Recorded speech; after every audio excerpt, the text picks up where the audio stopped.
I ain't a baller, I just win a lot. And that's my motto.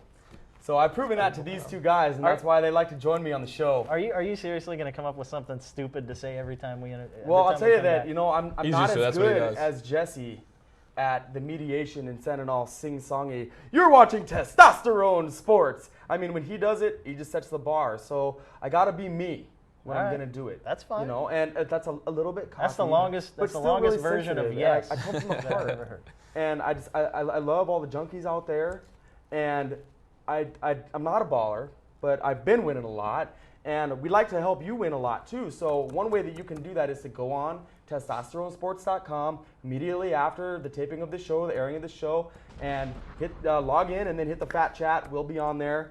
We'll be chatting with you guys. I'm going to need your advice about who I should start in my one of 7 leagues, all kinds of different coaching moves. Okay, I got this for you guys. How important is coaching in fantasy football, Zach? How important is it? As a fantasy owner? Yeah. Oh, you got to be on top of the ball. Right. Absolutely. I made a mistake last week. I didn't know Maroney wasn't playing. Cost me my game. Cost you your game. Yep. And it always helps to have a computer right next to you, too. So, right. So you can get those updates. Too many mistakes like that can cost you your ability to make the playoffs. So, you know, if that happens to you a couple more times, Zach, you could miss the playoffs in the tough league. Some leagues, it's really hard to make the playoffs in. So you really got to be good at coaching. You got to have a good feeling of who's going to produce better between your two quarterbacks if they're similarly valued. So go onto the website, check out some of the writing that we do, and come on the chat. We'll be there. We'll give you our opinions on who you should start and you know what kind of trades you can make. And then we'll also like to get your advice too. And then we just like to get to know everybody. So come on, we're building a little network out there. So join us.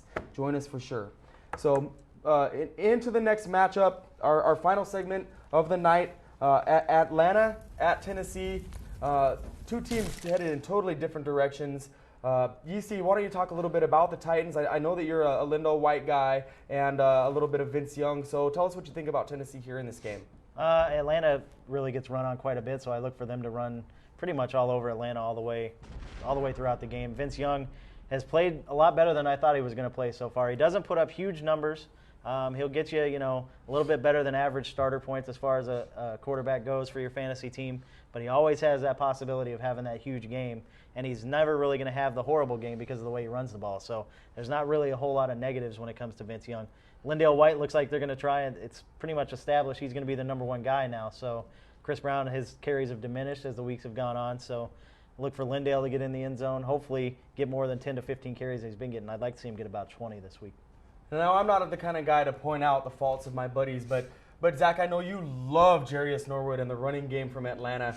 Tell me what you think we can expect out of Norwood here in this game coming up against Tennessee. That's cold. That is very cold. I'm not really high in Atlanta's running game at all. I look for him to pass more than anything. And Joey Harrington's looked pretty solid in the last couple of weeks. Hitting receivers, Jenkins for 2 touchdowns last week, and Roddy White is proving to be quite a deep threat. So I'd look for him to try and more near it out. And then not only that, I think Tennessee's a little more weak in the pass.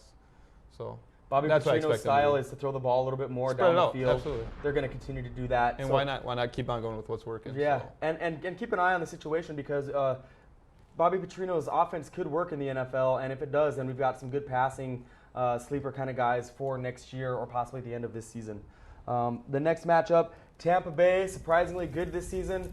Going to go to Indianapolis, unlikely to get the win. How great are the Colts going to be this weekend, Steve? Let's start with you. If they can score the way they did against Denver's defense and the way that their secondary is, I mean, they can pretty much score on anybody. They're right there with New England. I'd have to put New England at number 1, but the Colts aren't very far behind. Joseph Adai's got a bit of a shoulder problem. Hopefully he can go because I've got some bye week issues, and my boy right here is sitting on Kenton Keith. So hopefully he can go. Marvin Harrison's a little dinged up. Got to watch the injury status for him.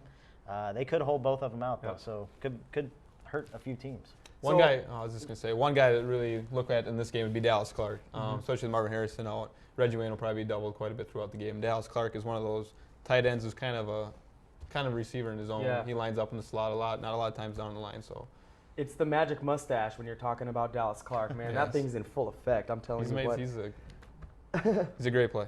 So Tampa Bay incurred one of the most grisly injuries I've ever seen watching football. And we have to take a moment to give a little bit of love for Cadillac Williams, I think that his career is definitely in jeopardy. I've never seen a worse injury. The patellar tendon has been ripped on Cadillac's knee. And, being a little bit undersized, I know you saw firsthand a lot of Cadillac last year living in Tampa Bay. Have we seen the last of this ball player? At the level he was at, yeah, I think so. I'm glad that you said undersized and then went to me. That was kind of nice. But yeah, Cadillac's definitely, he's done for the year. And if you're in a keeper league, I'd actually dump him right now. It doesn't look like he's going to be back. And if he does, it's not going to be at the form. He wasn't performing that well anyways. So, you hate to see a guy hit an injury like that. That reminded me of Willis McGahee back in the Orange Bowl back in the day. It was a bad sight. And I actually had a chance to chat with Cadillac a few times last year, and seemed like a nice guy. And you hate to see that kind of thing happen. So one player who's stepping in this situation, a big-time sleeper alert, is Ernest Graham, and there's a good chance that someone in your league had the wherewithal to pick him up. If not last week, then certainly through the waiver process this week. Zach, speak about Ernest Graham a little bit. Do you think he's going to be able to produce at the running back position? I don't know a whole lot about Ernest Graham, but what he's shown me so far is that he is capable of at least getting Tampa Bay what they need out of the run game. Nothing special, but he is a bigger running back, so he can get those goal line carries. And then now that they got Michael Pittman, who can get the outside, and he's a little bit quicker. So, and they've shown the last couple of games that even with Cadillac that was in there, they were still running the ball with Graham and Pittman. So. Yeah. So do you think they'll pick up the pass a little bit more here now because of not necessarily? They don't necessarily have to. I think you got two good running backs like that. One guy to pound it, one guy to hit the outside. I think that'd be all right. Essentially, Cadillac hasn't really produced that much so far on the football field as it is coming out of a committee approach in college. We were kind of waiting essentially for this injury to happen, and it does happen sooner rather than later. So everybody's sad about Cadillac. Busted wheel. You'll never be. This is one of those injuries you didn't want it to happen, but you knew it was going to happen. Yeah. So. If people are trying to make the decision between Michael Pittman and Ernest Graham, if you're in a point per reception league, I would go with Michael Pittman. A yardage heavy league. Graham is getting the goal line looks though, so you got to keep that in mind when you make your decisions. That's an excellent point. You don't expect a whole lot before they were a featured situation. Now it could be a committee. Another team that likes to run the committee approach is Baltimore Ravens. Nah, just kidding. But they should, because Musa Smith is about as good as Willis McGahee in my mind. The Baltimore Ravens, they travel to San Francisco, and in a battle of two tough defensive teams, is there going to be a lot of scoring in this game, Zach? I would see this game as being a pretty low-scoring game, somewhere in the teens probably. Both teams are going to try and run, but they're not going to get a whole lot of anywhere, and neither team really has a passing game. And especially the Niners, they don't have Alex Smith this week, or for the rest of the season for that matter, it looks like. So I see a low-scoring game. I don't see much for fantasy.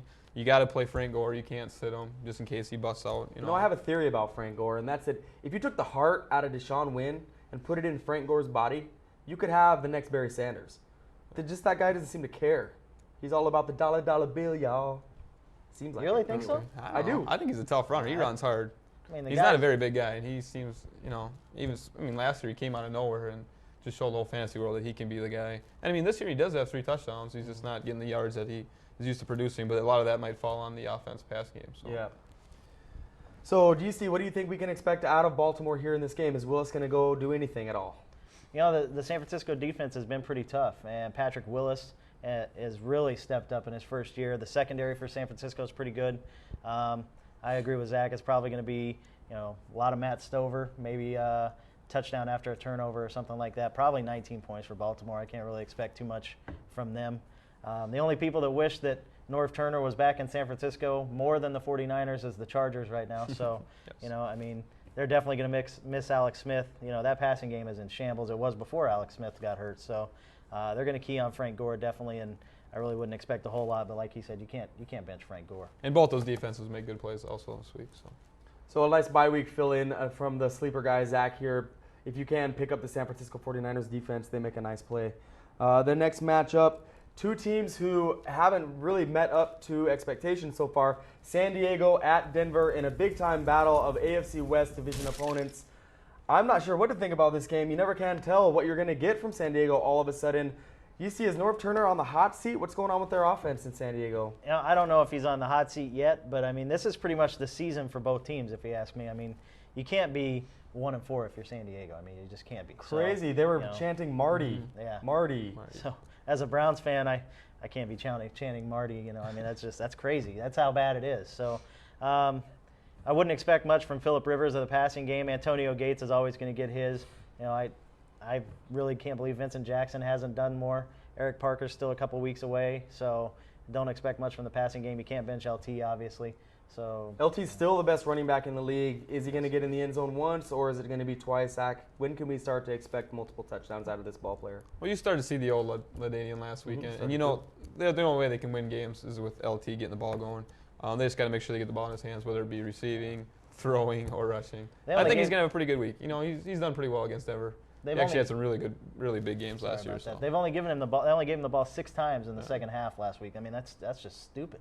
It's the same problem we have in Minnesota. You got to get your star of the ball. Crazy. You can't. Yeah, exactly. The way that the way the Colts showed they could run on Denver. I mean, that's the way you're supposed to be. Denver is with the run. So hopefully LT comes back and has another big day. I think you have a solid game. And they're gonna have to because they can't pass on Denver. Nobody can. So. In their loss to the Colts, Travis Henry put up a fat stat line, 130 yards. I'm surprised he hasn't gotten in the end zone more this season, but he left the game with an injury and a big-time losing effort. How important is it for Travis Henry owners to pick up and utilize Sullivan Young, Yeasty, and is Travis Henry going to make this matchup? It looks like he's going to play. Everything that they've said. They had an MRI. It came back clean. You need to handcuff your studs, obviously.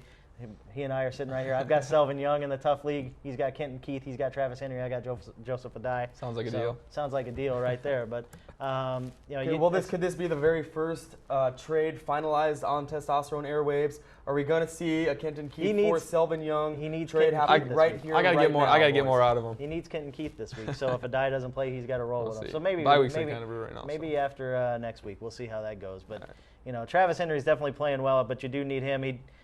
He averaged almost 8 yards a carry, I believe. So, Sullivan Young's definitely showing that he can run the ball as well. I think another reason he hasn't been in the end zone a whole lot. They haven't been in the red zone as much as people anticipated Denver being in there. So. And Javon Walker's still iffy as well with his knees. I am a big Javon Walker guy, and I've been hearing it way too much from this cat sitting next to me. I'll let you say it one time on the show and one time only. I know you like Brandon Marshall. Discuss the passing game a little bit. Is Javon going to play this weekend? I'm not sure what Javon's status is for the weekend. As far as I know, I think he's 50-50.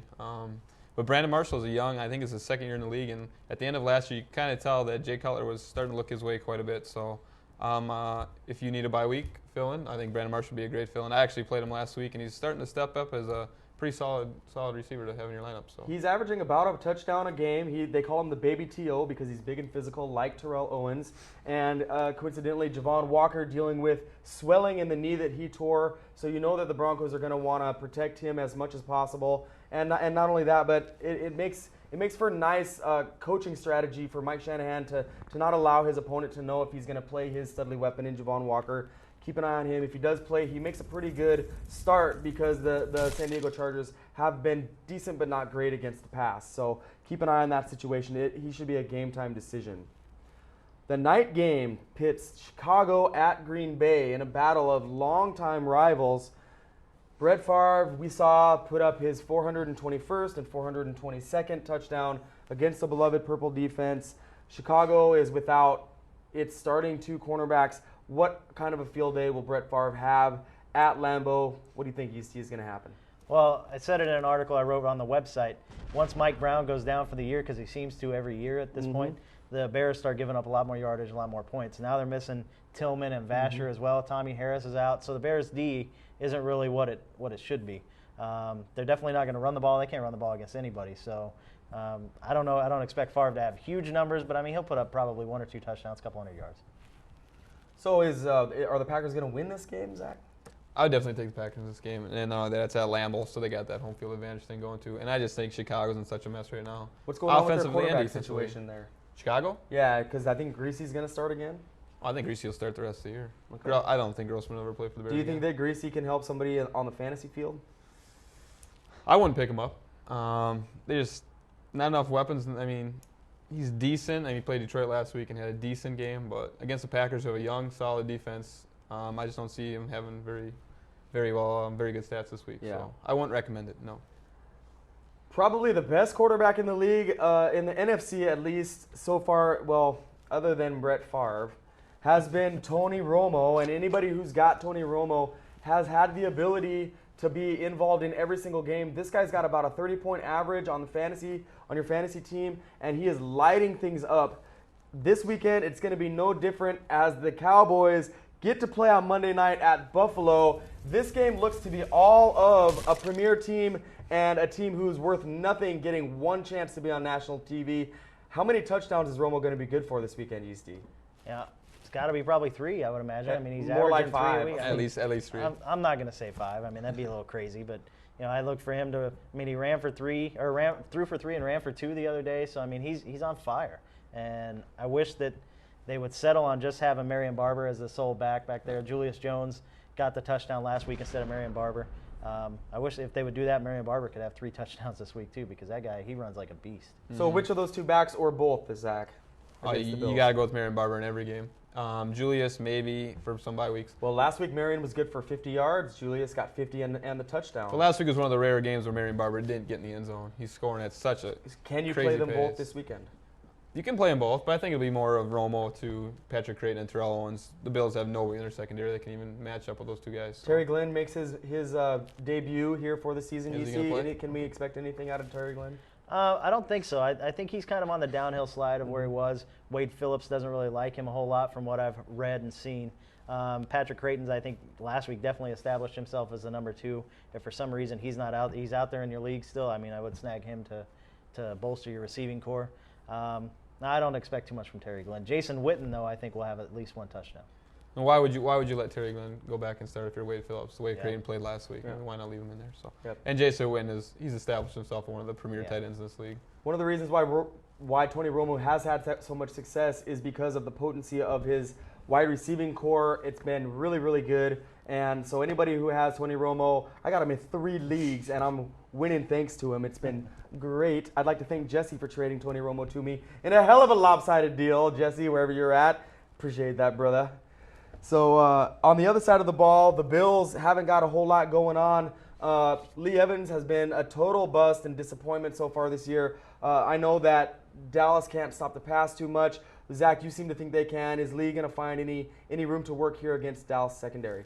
He might get a few catches here and there, but I think he's going to have Terrence Newman on the whole game. So Terrence Newman is one of the premier corners in this league and hasn't given up a touchdown, I believe, 18 games. So he'd be a risky play, the way I see it. In my opinion, that streak comes to an end this weekend. I think that on Monday night, Lee Evans, who's a big-time player, will get in. And any of you guys who want to make a lunch bet with me, I'll go double or nothing. Dude, you still or owe straight me. up for you. You still owe me. I think bro. the I'm one not bill gonna you could play this week would be Marshawn Lynch. He So seems you to be see, solid what do you every think game. Marshawn's going to do here in this matchup? do that. Marshawn, I was wrong on him. I thought he had bust all over him.